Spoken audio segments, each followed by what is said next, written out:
चुनाव आयोग की ओर से 5 राज्यों में चुनाव की घोषणा होते ही जनपद हापुड़ के डीएम अनुज सिंह ने कहा कि जिले में आदर्श आचार संहिता का सख्ती से पालन कराया जाएगा। जिले में चुनाव आयोग के आदेश पर 15 जनवरी तक सभी रोड शो, जुलूस और पदयात्रा व रैलियों पर रोक लगा दी गई है। इसके लिए आरओ व एआरओ की भी तैनाती कर दी गई है। देर शाम जिला मुख्यालय पर आयोजित प्रेस वार्ता में डीएम ने बताया कि कमीशन ने बताया गया कि हमारे जितने भी स्टाफ हैं सभी डबल वैक्सीनेटेड हैं। अभी उनका 10 तारीख से जो प्रिकॉशनरी बूस्टर डोज है वो भी स्टार्ट हो जाएगा। तो इन सभी कार्मिकों को एक थर्ड डोज बूस्टर डोज के रूप में भी दिया जाएगा, क्योंकि ये सब फ्रंटलाइन वर्कर के रूप में चिन्हित हैं। तो जितने भी हमारे पुलिस में लगे हुए लोग, जो हमारे बूथों पे लगे हुए लोग, सभी को एक बूस्टर डोज भी हम लोग देंगे। तो हम लोग इस बार भी एक्सपेक्ट कर रहे हैं कि हमारे किसी भी स्टाफ, क्योंकि वो अच्छे से वैक्सीनेटेड होंगे, तो वो अगर कोविड वेव थोड़ी बढ़ती भी है तो भी वो किसी प्रकार से प्रभावित नहीं होंगे या किसी प्रकार की कोई जनहानि इत्यादि नहीं होगी। वैक्सीनेशन हम लोगों ने भी अपने ज़िले में काफ़ी अभी फॉलो किया है, काफ़ी तेज़ी से अब बढ़ रहा है।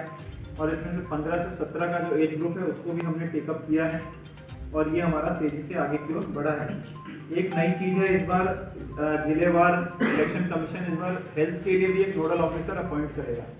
एक जैसे हमारे जो ऑब्जर्वर्स आते थे, एक्सपेंडिचर ऑब्जर्वर आते थे, इस बार एक हेल्थ से रिलेटेड एक नोडल ऑफिसर भी आयोग के द्वारा अपॉइंट किया जाएगा, जो कोविड के संबंध में जिले की क्या तैयारी है, क्या स्थिति है, उस चीज़ की समीक्षा वो करेगा।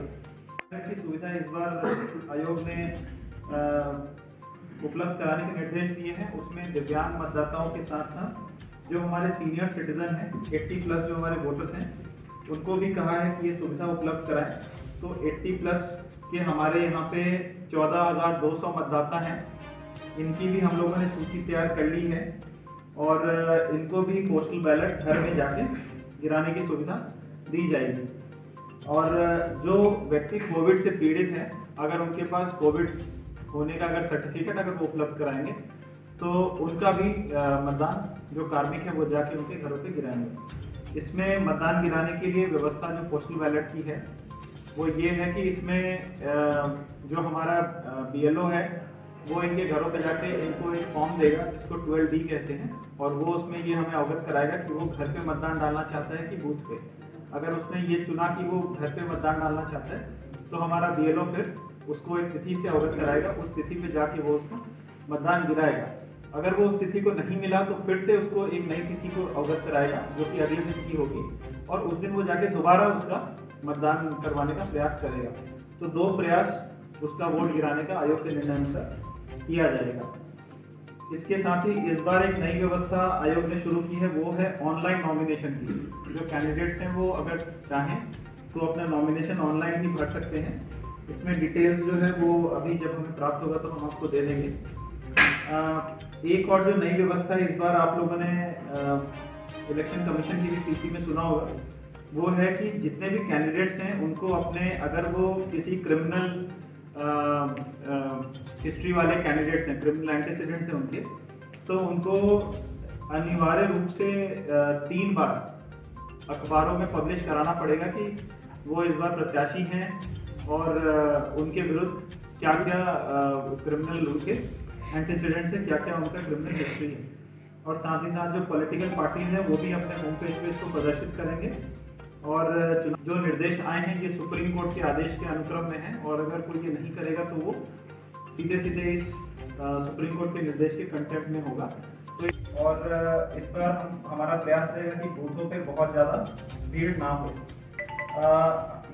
आयोग के निर्देशानुसार हर एक असेंबली कॉन्स्टिट्यूएंसी में उन्होंने कहा है कि एक महिला बूथ बनाने के लिए, ऐसे बूथ जहाँ पे जितने भी जो कार्मिक होते हैं वो महिला कर्मचारी रहें। हम लोगों ने अपने पूरे जनपद में 10 ऐसे बूथ बनाने का निर्णय लिया है, क्योंकि हम लोग का जो जनपद है एक शहरी जनपद है और इसमें जो मुख्यालय के जो हमारे बूथ होंगे उसमें हम प्रयास करेंगे कि हम जहाँ पे महिलाओं के वोटर की परसेंटेज अधिक हो वहाँ पे हम पिंक बूथ बनाने का हम लोगों ने 10 अपने पूरे जनपद में इसका निर्णय लिया है। इसमें 28 कंपनी CAPF की डिमांड की गई है, जो जैसे PF पब्लिक या PAC जिसको हम कहेंगे, वो 8 कंपनी हमने डिमांड की है। जो होमगार्ड्स हैं वो 2601 डिमांड की गई है, इसमें महिला constables 456, constables 2211, head constables 196, sub inspector 385, inspector 46 और डिप्टी एसपी 9। तो ये हमने पोस्ट की डिमांड की है। अभी एरिया डोमिनेशन के लिए हापुड़ जनपद को एक कंपनी बीएसएफ की मिली है, जो 11 तारीख को जनपद में आ जाएगी और उसके बाद फिर उसका भी हमने एक वीक का शेड्यूल बना लिया है। जो 3 कॉन्स्टिट्यूएंसीज हैं, बुलाना, गढ़ और हापुड़, इसमें जो वल्नरेबल एरियाज हैं या ऐसी जगह